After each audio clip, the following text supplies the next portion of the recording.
then that's when we start to see problems. We need stress. Stress is good for us to a degree because it helps our body function well, but not the type of stress the modern lifestyle has. That's above and beyond what we should be looking for.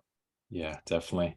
And I think an important thing to note out with cortisol, a lot of people would maybe think like, oh, cortisol is a bad thing because it's a stress hormone. But as you said, a certain amount of stress is important. And if you look at your circadian rhythm, for you to wake up and have energy in the morning, you want a spike in cortisol. And then for you to be able to relax and fall asleep at night, you want a drop in cortisol. So having that healthy amount in your body and being aware of what circadian rhythm kind of works well for you, like when to wake up in the morning, when to go to bed.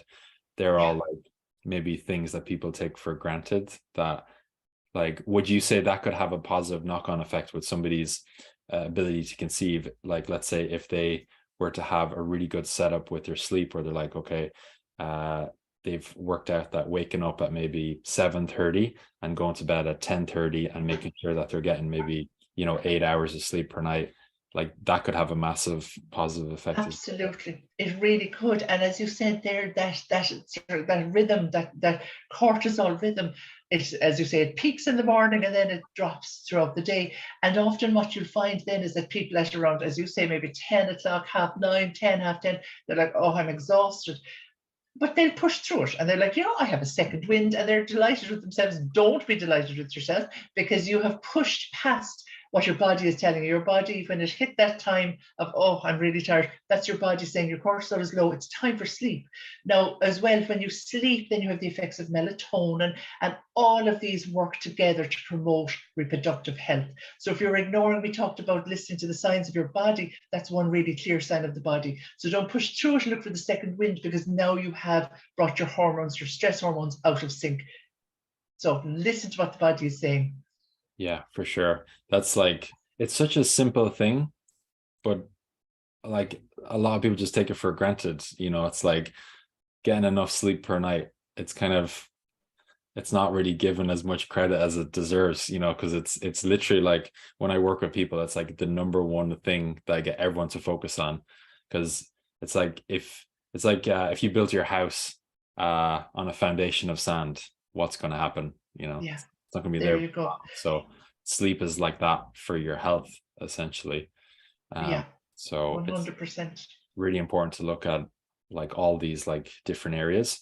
But of course, then it can become overwhelming. So as you said, having that support with the right people around you and having a community of people that like, and trust, like that's going to make it so much easier. Yeah, 100%. And you do need that community. You can't do it alone. We can't do anything alone. And if you have somebody, as I say, a fertility coach, a fertility practitioner, if you have somebody that knows the language, that knows what you're going through, that can explain the tests to you, that can explain what the GP or your medical consultant has said, and alongside that can promote your health to go with it, you're 40 steps ahead of yourself, which is wonderful. Amazing. So I know that you've got decades of experience working with a lot of different people. So I suppose both for me and also for people listening, if you're open to sharing, it'd be interesting to hear like maybe a success story you've had of working with somebody in the past, and given maybe like a deeper look at how you were able to work with that person, and maybe some different things that you did, and then the results at the end. Absolutely, I'd love to. When I get a success in clinic, it can be really overwhelming, and it can be empowering, and it's just wonderful. And it balances then, I suppose, the emotive side of this work, because fertility can be a very emotive subject, of course. So I've had so many successes. At one stage, like some months I would reach an 80 to 90% success rate. And at one stage I said to somebody, I'm going to get into trouble, because people were cancelling IVF treatments, which is wonderful. They were saved thousands of euro, but as well, they got this wonderful prize, their little baby. I've had women, I'm one now that I'm thinking of in my mind, who had gone down the route of IVF 3 times. She was going into her 4th time. She had never had egg retrieval. She'd never gotten to that stage. The eggs were never good enough to retrieve. And she said, look, I'm going to do another cycle now. And I said, no. I said, if you could trust me, could you hit pause and go on for your next cycle? And I'm conscious of your age, so we're not going to hit pause for long. And let's give this a minimum of, let's work for a minimum of 4 months if we can before you start your next cycle. And she said, look, okay. And we did such a deep program. She got 16 eggs retrieved when she went for her next cycle.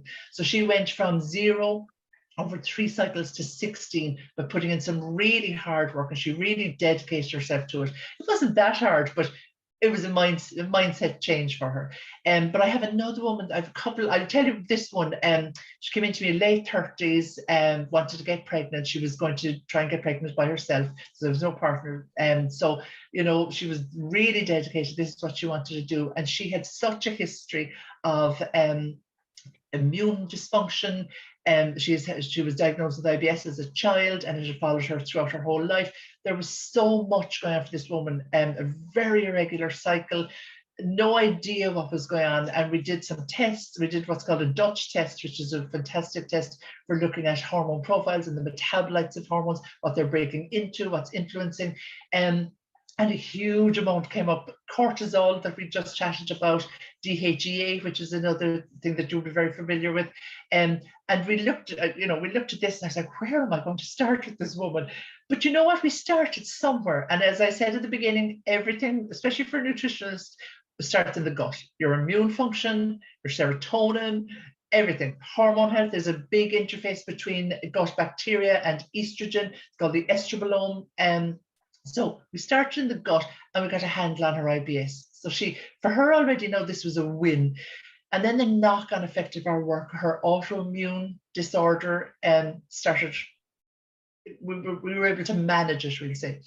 And within, I think it was 8 months, maybe 8.5 months, she was ready for the next stage. She was ready to go down that donor route in IVF. And she got her eggs, she got her pregnancy, and but not only that, Elon, she got much better health alongside it. So it was a double win for her. And it was starting at the basics. And I always say to everybody, we have to start somewhere.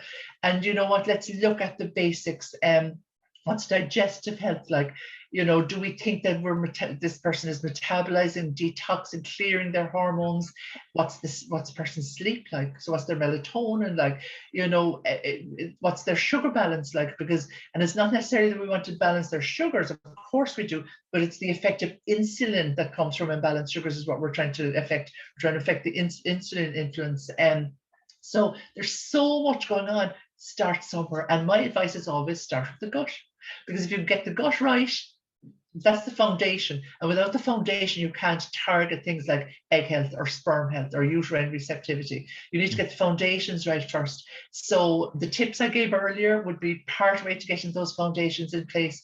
But for any practitioners looking, get the foundations in place with your client, get their sleep right, make sure they're hydrated, make sure they're out in nature, and that they are getting that holistic health view around themselves. Somebody like yourself now, Elan, with that holistic health coaching, this is what you need to do. You need a holistic approach, and you do need to coach your clients through these changes, help them clear away any barriers that might be in the way for them, changing mindsets, rewording things for them. That's exactly where I would start. Nice. Yeah, that's amazing to hear. Really powerful. So a few interesting things that you said. When it comes to the Dutch test, that's something that you do with, is it saliva or urine? It's urine. It's dried urine. Okay.